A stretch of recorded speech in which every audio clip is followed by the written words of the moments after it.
Good morning, everyone. First off, I'd like to welcome everyone to be here today. Thank you for attending. Paya Tamayon, let us pray.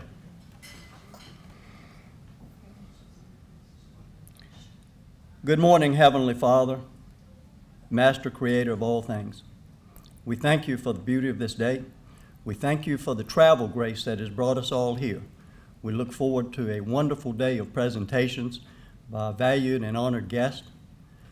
We thank you for the opportunity for this organization, all the blessings that has been bestowed upon it since its beginning. We hope that everything today will be pleasing to the guest and in your eyes too, Father, for we give you the glory. We know that all things are possible with you and nothing is without you. Aho and amen. It was late 2019, November as a matter of fact, when Ken Adams approached myself and at the time the vice chief of the Nansemond tribe after church. As a Christian man, I don't believe in coincidences. I do not believe in accidents. Everybody is in a place at a certain time for a reason. And Ken approached Vice Chief Tom Badamo and myself to speak on an organization that he was in the fledgling stages of putting together in the name of VTEC. As I said, that was in November. And we pledged, at the time, my fellow council member, Keith Anderson, we pledged our support in that, and we were appointed and allowed to be, got permission to join in on the board of directors. Well, due to some health concerns, it was quite a while before I was able to do much of a follow-up on that, but again, there are no coincidences. My dear friend Keith Anderson, myself, and my wife Ruth, we attended a little get-together at the John Marshall House in Richmond, and Ken Adams was there that night as well, and he spoke on how VTEC was moving along, what the stages were, and again, we pledged our support. It has been absolutely amazing to me to watch this organization grow from that time. It's starting from nothing, being put together, and up to hiring employees right now on a weekly basis, it almost seems like to me. Some of them I'm just meeting for the first time today. What a wonderful opportunity, and we thank you for that. It's been very interesting and entertaining to me to watch the staff, the board of directors interact, the cohesiveness, and the cooperation from one to another has been a very positive thing to watch. Some of the employees, some of the people on the board I've known for an awful long time. Some of them I've known their parents. And as I said, it's been amazing to me to watch these young people, men and women, as they have advanced to this operation along the road. It's been an honor and a pleasure to be involved in that. At this time, it is my honor and privilege to introduce the chiefs that we have in attendance today. And I might add, before that introduction takes place, I've had the opportunity, the wonderful, positive opportunity to speak to each one of them in person at times and to give updates as I saw, to answer questions if I could answer those questions, and if not, try to at least find the answers out for them. Without that support from the beginning, none of this would be possible. So we really thank you, chiefs, for that. At this time, I'd like to make that introduction. We have Chief Stephen Atkins from the Chickahominy tribe at this table up front. Thank you, Chief. We have Chief Frank Adams from the Upper Mattaponi sitting at the same table. Thank you. We have Chief Jerry Stewart from Chickahominy Eastern Division sitting at the same table. And thank you for that. And again, gentlemen, thank you so much for the support that what you've allowed us to have throughout this very early stages, and I hope that you will be pleased with what you see going into the future. Now it's my honor to introduce to you my very special friend, colleague, and relative, Chief Keith Anderson from the Nansemond Indian Nation.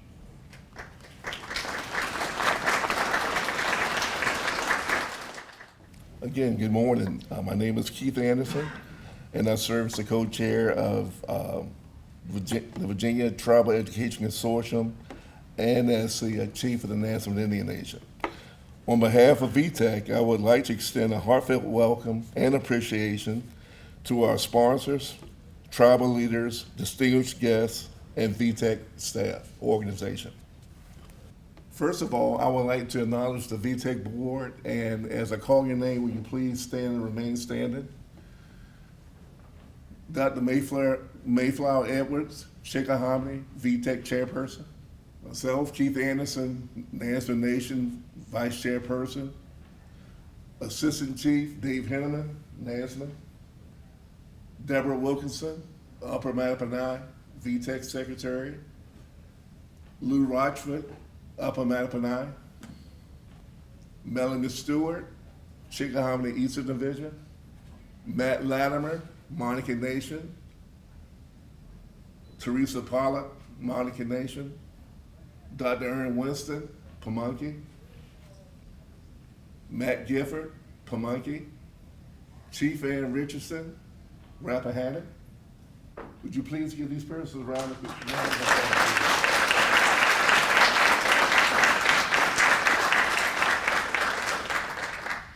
Next up, we have VTEC staff. Mr. Owen Adams, Upper Mattaponi, Chief Financial Officer. Josie Lewis, Upper Mattaponi, Managerial Accountant. Ms. Raven Adams, Upper Mattaponi, Technical Operations Officer. Karen Kennedy, Chickahominy, Chief Executive Officer. Cameron Anderson, Nansman, Travel Administrator. Maya Richardson, Pamunkey, Grant and Evaluator Coordinator. Donna Richardson Craft, Pamunkey, Staff Project Director. Karen Kennedy, Chickahominy, Staff Travel Liaison. Haley Holmes, Chickahominy, CTE Project Director. Jody Cole, CTE Secondary Academic Coordinator. Melina Fortune, Pamunkey, CTE Post-Secondary Academic Coordinator. Nicole Scasolo, Mattaponi, CTE Post-Secondary Academic Coordinator. Dr. Drew Allman, Upper Mattaponi, NYCP Project Director. Lisa Barker, NYCP Program Coordinator. And would you please give these persons a round of applause?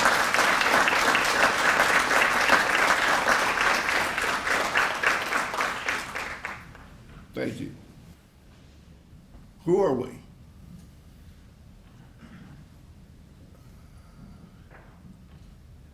The mission of VTEC is to build the leadership capacity of documented tribal nations of Virginia by serving as a tribal education agency to support academic excellence, cultural awareness, and historical accuracy.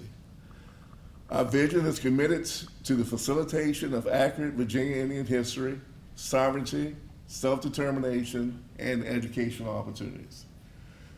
We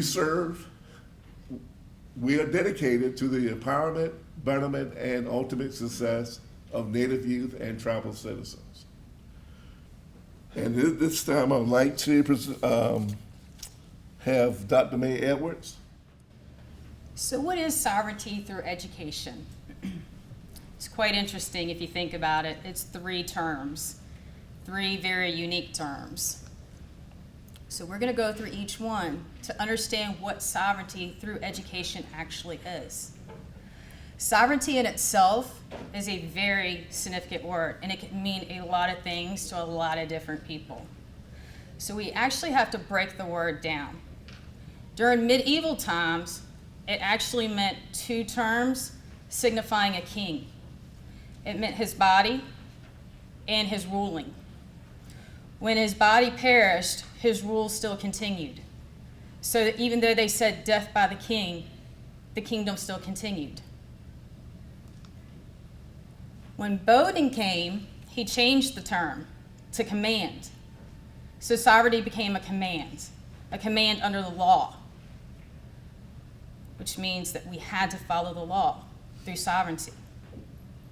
That was in the 16th century. Then Schmidt, once again, changed the term. He decided it needed to be democracy. So sovereignty, once again, changed to democracy because he decided that the state needed to separate itself so that people could vote and they could have a say-so. But what's interesting is that it's an English term. It's not a native term. And what's unique is that as an outsider looking in, what I see is that each three of those terms have to do with a dominance and a control. There's a fear to it. Why would a king want to continue his reign even after his body has perished? What does he fear? Why does somebody want to command the law? What does he fear? Why do you need to separate from a state? What do you fear? It makes you wonder, why was sovereignty even a word to begin with? Well, for the native people, it wasn't difficult at all for us. Because when the settlers came over and the founding fathers saw us on the shores of Turtle Island, they saw us as one people, working together for the people, by the people. And that's how the framers framed the Constitution, based on what they saw from us. And they actually gave credit to us in House Resolution 331 from what they saw. Us as a tribe, we ourselves govern ourselves. We have always done that. We respect our people. We listen to what our people have to say, but we've always governed ourselves. We're separate from the state. We're separate from the federal government. That's always how it's been. So for us, we actually are the term. The term is not us. So it's the authority to govern yourself, which is what we already do. Through. It's just a continuous in time. It's a process. And then education.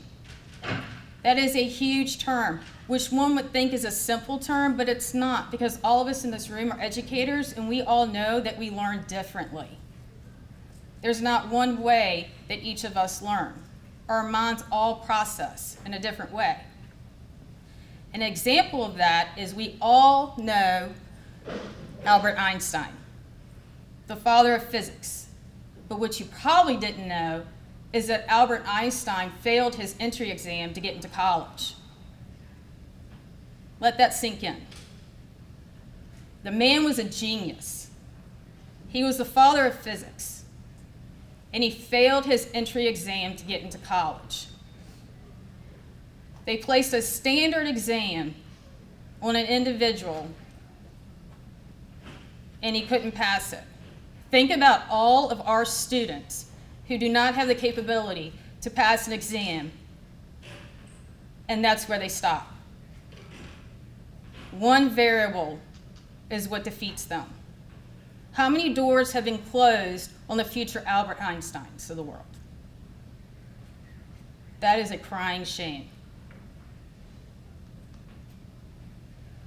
So how do we, the Virginia Tribal Education, define sovereignty through education? Well, as a sovereign nation, as an authority that we govern ourselves, we strive to attain knowledge while continuously being educated. We have one voice united for education. And an example of that is our ancestors' stickball.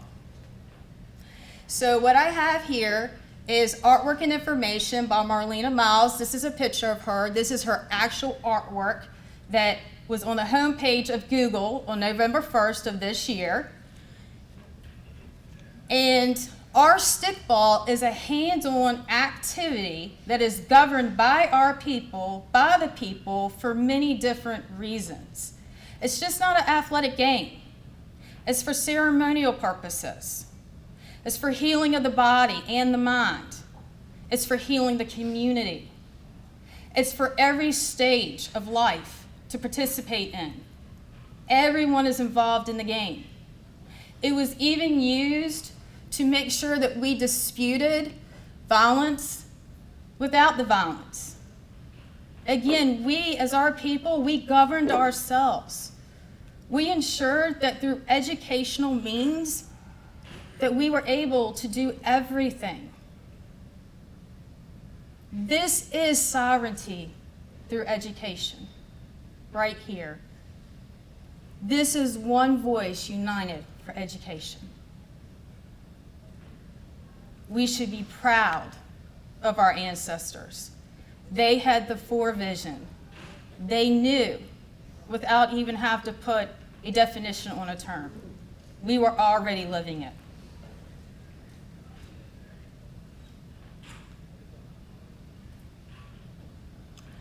So that brings me to all of you. These are our partners, and we are so proud today to say that we have partnered with everybody in the room and some of you that are not even in the room. VTEC has become who it is because of the relationships and the networking that we have developed. And we are very honored to have these partnerships. And we're hoping to only grow them. We're hoping that each of you today will talk with each other, you'll get to know each other, and we'll just have more that we can learn from one another. But at this moment, there is one person in this room that got us to where we were. And I would ask Chief Anderson if he would come, and Chief Atkins if he would come to the front.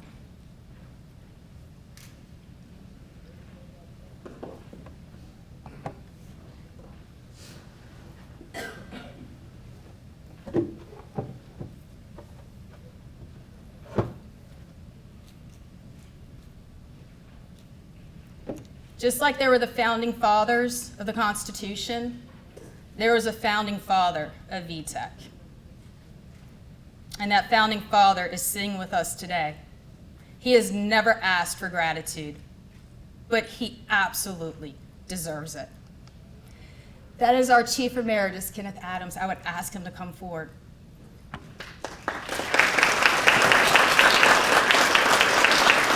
I would ask both of our chiefs to please present to him this award on our behalf. Just so everybody knows, it says, with our greatest appreciation, Chief Emeritus Kenneth Adams, your wisdom and success forge a path for VTEC, one voice united for education. Thank you very much. I give you the floor.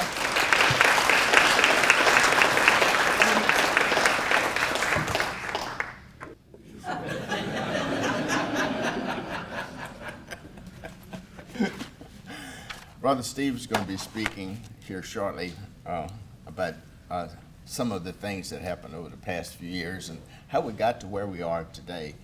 And thank you for your kind remarks. Appreciate it very much.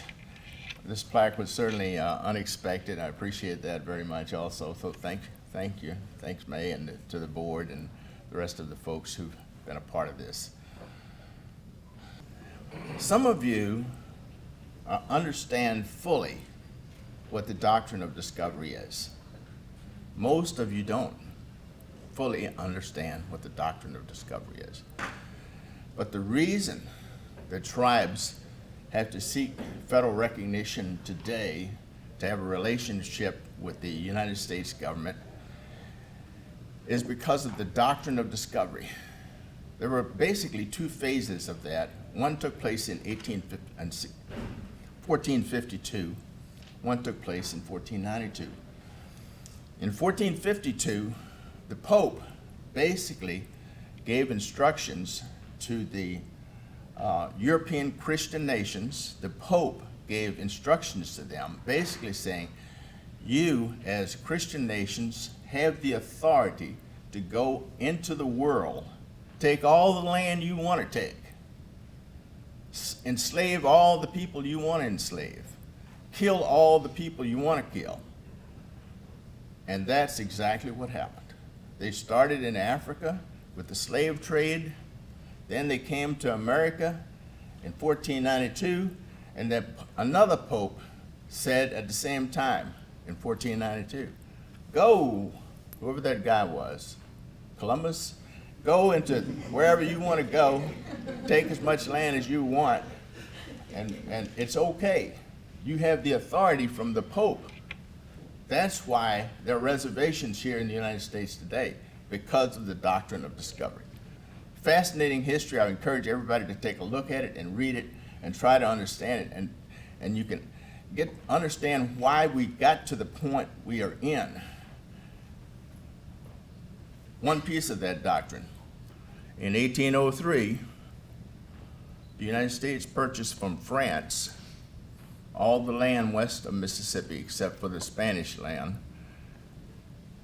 The United States purchased from France all this huge chunk of land. Why did he not purchase it from the people who live there, the Indians? He purchased it from France because France had claimed that land under the auspices of the doctrine of discovery. When we started working on federal recognition because of that doctrine, we were talking about three different things when we met with Congressmen: health, shelter, and education. Health, Indian Health Services. That's in the system now. We're part of that. Shelter, we're able to help our families with shelter, repairing their shelters, and sometimes even building shelters. And today, the other part of it is education. We're here because of education. I'm going to give you a brief overview on how we got to this. Steve Atkins and I both went to Bacone College in 2006, 2007 to be a part of the Board of Trustees. I saw something was wrong right away. College was in bad shape, and we had to find a way to fix it. And 5 years later, I became the chairman of the Board of Trustees, and one of the things that we decided to do was to change Bacone into a tribal college with support from federally recognized tribes. That's in place now. Bacone is still suffering, but that's in place, a tribal college. But out of that relationship at Bacone, we met this gentleman named Quentin Romanos. Thank you.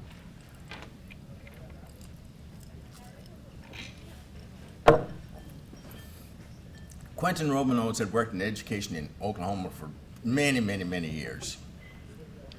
But we served with him, got through a couple transitions with Quentin Romanos, and then in 2019, he contacted the Virginia tribes about a grant for Tribal Education Department National Assembly Organization, a TEDNA grant. We received the TEDNA grant. I can't remember the exact amount of money. It was about $500,000 a year, but it was designed to help us create a tribal education agency. Now, this tribal education agency, the Virginia Consortium of Indian Education, is supported by all the federally recognized tribes in Virginia. That's a big statement because it doesn't happen anywhere else in the country, not when it comes to education like this. We are the first. We have all the tribes on board. Quentin Romanos is still there. Some way, this organization needs to find a way to be a stronger part of TEDNA, Tribal Education Department's National Assembly. We can drive the way. We in Virginia can drive the forces to get education taught properly in this place, and also we can set the tone for other tribes across the nation. That's what VTEC can do, and TEDNA is there to help us. We have to be a part of it. During the work with TEDNA, the attorney that we were working with at TEDNA is also part of NARF, Native American Rights Fund, so we have some really serious, strong connections there. We can't drop those. They have to be a part of it. TEDNA is the reason we got here today. Without Quentin Romanos and TEDNA, it wasn't going to happen. Then Michael Pavel out there in Seattle, he helped us along the way too. Michael Pavel was the guy who wrote most of the NYCP grant, which we received just about a month ago. Michael Pavel was working some midnight hours working on that grant, along with May and myself, to put that grant together. So He deserves a letter of appreciation, a letter of thanks. He was a driving force in getting all of the 4 grants that we have received. Michael Pavel was a driving force all along the way.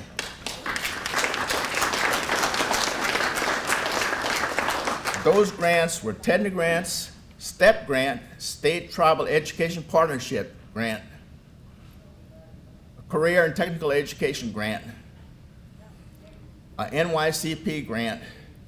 The 4 of those grants that we've received over the last 3 years are over $5 million for the total. That's a lot of money, folks, that we can spend on education. But we need the support of the tribes, and we need the input from the tribes. We need your input. If you see something awry, send it to VTEC. If you are uncomfortable with something, send it to VTEC. They're supposed to be acting on behalf of you, so if you're uncomfortable, that's what you have to do. Send it to VTEC and say, hey, these are the changes that we think need to be made, coming directly from the tribes. One other piece. Education in Virginia, for me personally, started when I started attending Sharon Indian School in 1952. It was a brand new brick building at that time. But before that time, me of 9 brothers and sisters, all of my brothers and sisters that went to high school before me in my family had to leave home to go. They couldn't get an high school education at home. They had to go elsewhere. 7 out of 10 brothers and sisters went. Some went to Oklahoma, some went to Michigan. Lou over there went to Oak Hill Academy. So we had to go somewhere to get an education. Thank God my father and mother saw that promise. Thank God for that. Without them, we wouldn't have made it. I think that's all I have.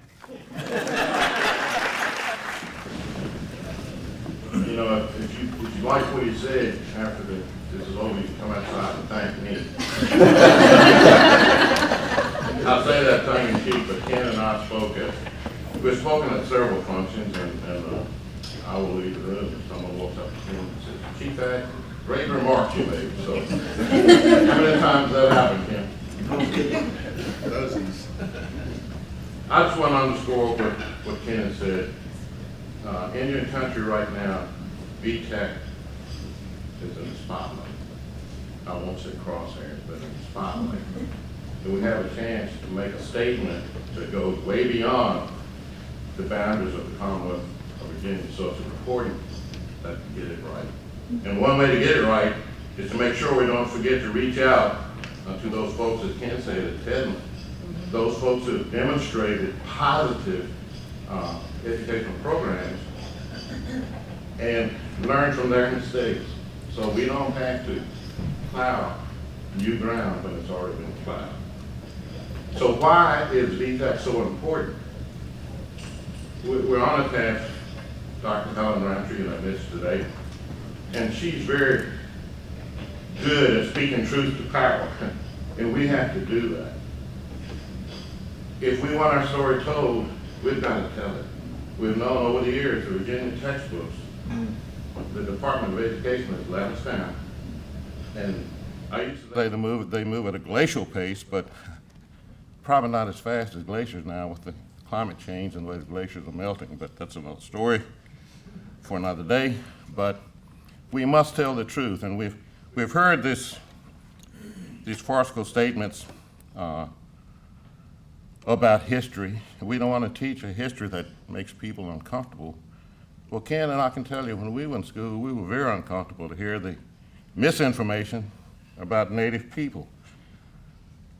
But why I'm telling you this is so important, there are 3 documents that we're all familiar with. We hold these truths to be self-evident, that all men are created equal, endowed by their Creator with certain inalienable rights, and among them a life, liberty, and the pursuit of happiness. We heard that. But when that Declaration of Independence was written, it didn't include me. It didn't include a lot of people in this room.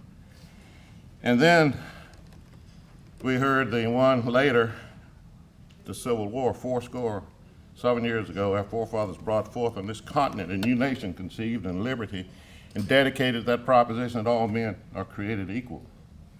We're gathered here today to test whether that nation and other nations so conceived and so dedicated can long endure. Again, we weren't a part of that.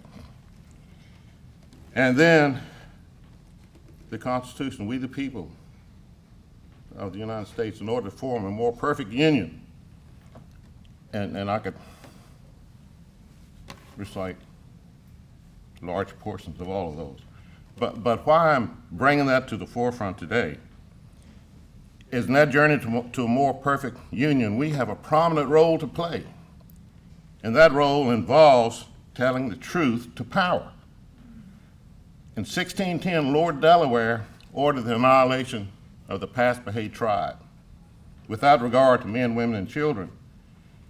And then the much revered, one that I don't revere quite as much, Thomas Jefferson in the Declaration of Independence said, "The Crown has incited these savages along the frontier to warfare whose method of warfare includes killing women and children," as though that was a novel tactic of warfare. If you go back to 1610, that template was set by Lord Delaware at Jamestown. And if you look at the Virginia 17th century militia, it tells you that the militia took the wife of the chief of the Paspahegh. Well, Winchapunky, I'm so glad my mom didn't name me that, but anyway. And they're two prepubescent young boys. And on the way back, they said, "We were given explicit instructions not to bring home hostages." So they threw the two boys in the Chickahominy River and with a musket blew their brains out. They took the chief's wife ashore at Jamestown, but they said, if we take her to the settlement, they're going to burn at stake. So they said, we will dispatch with her more humanely. And they ran her through with a sword. So history needs to tell that story. History needs to tell the fact that in 1614, the Chickahominy negotiated a treaty with the settlers that set the stage for that first English-speaking representative government to be seated in 1619. That same government in 1648 moved us, the Chickahominy, and all other folks this side of the Pamunkey River to reservations. So the template, everybody knows about 1830, the Trail of Tears. That Trail of Tears template was set here in the Commonwealth of Virginia. It wasn't a Commonwealth at that time. But history doesn't tell that story. I have people who are deluded in thinking that America was founded on Christian principles, so I'd have to concede that point, Ken. So when Pope Nicholas V conferred that manifest destiny, that doctrine of discovery, upon King Ferdinand V of Portugal, he said that in God's name you have the right to displace these people, put them into servitude, steal their land. So maybe it was founded on Christian principles, but not the Christ that I serve. Amen. I don't think that was in his scheme of things. I'm going to conclude with this. Chief Justice John Marshall was asked, who do you think these rich lands belong to? He said, from a divine perspective, I'd say they belong to the indigenous people, but they don't have the intellectual capacity to be good stewards of these vast resources they have. Well, how wrong was he? In 400 years, we have decimated this environment, and we continue to do so. Native people still try to maintain this environment that the Creator gave us. I would encourage you to read the John Marshall trilogy to see some of the decisions that he made that have become foundational to law even today. Isn't that right, Ken? A lot of the law today still refers to what he put in place. Folks, there's no excuse for ignorance. If you don't know what I'm talking about, you can find it. And you need to find it because we need to rebut the myths, the lies that have been perpetuated for 400 years about who we are and what we stand for. I look forward to today. Sorry I talked so long, but I want to get you excited because you got to move. Inertia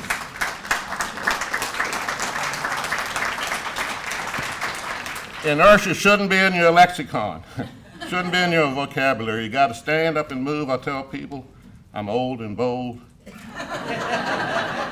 So thank you for being here today.